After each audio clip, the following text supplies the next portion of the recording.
Last month, we were all horrified by genocide and rape apologist Frank Turek, who clearly has a case of Godsheimer's. Forgetting entirely that his God, the tribal war god of Abraham, approves of rape, and worse, rape marriage, as well as genocide.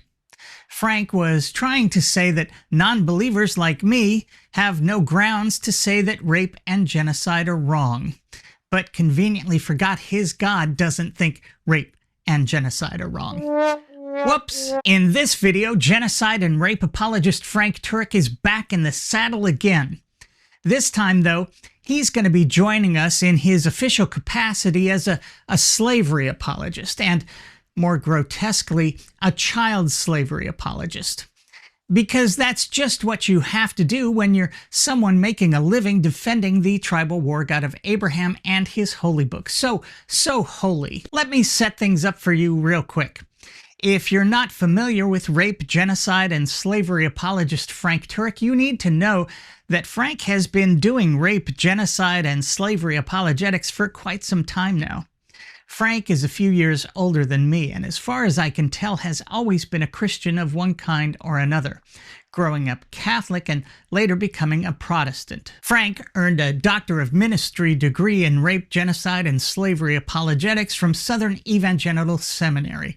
So we don't have to wonder whether Frank is familiar with the holy word of the tribal war god of Abraham, so holy, which clearly allows for chattel slavery, the system where human beings can be bought, sold, traded, inherited, and considered the personal property of the owner, making people slaves for life, including children. Let me give you the verse from God's holy word, so holy, outlining the practice for the Hebrews. Your male and female slaves are to come from the nations around you. From them you may buy slaves. You may also buy some of the temporary residents living among you and members of their clans born in your country, and they will become your property. You can bequeath them to your children as inherited property and can make them slaves for life, but you must not rule over your fellow Israelites ruthlessly. There is not a chance in hell that Frank Turek is unaware of these verses.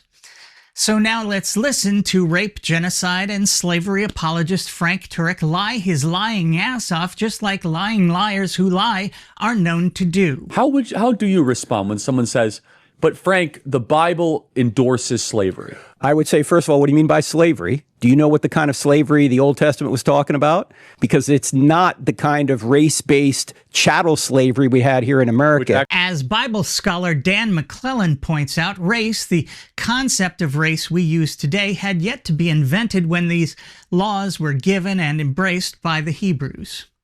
But the fact that you couldn't make a permanent slave of a fellow Hebrew shows that their chattel slavery was indeed tribal, if not race-based as we understand it today. By the way, when a Hebrew man sells his daughter into slavery, she is not to go out as the males do, because women were always property. Aside from the racial element, biblical slavery was exactly like chattel slavery in America. You owned another person as property for life. And I'm not talking about your life, I'm talking about their life.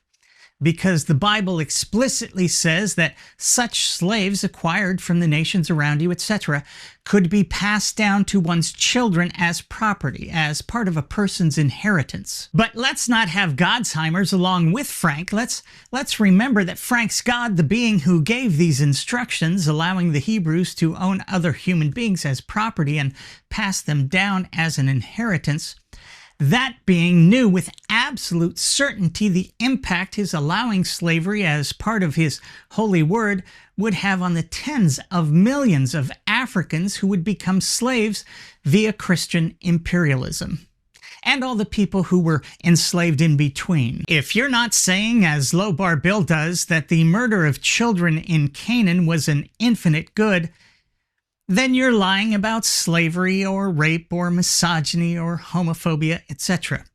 That's just what Christian excuses do. It's what they have to do, since literacy became a thing and people can now read that holy book for themselves. So holy.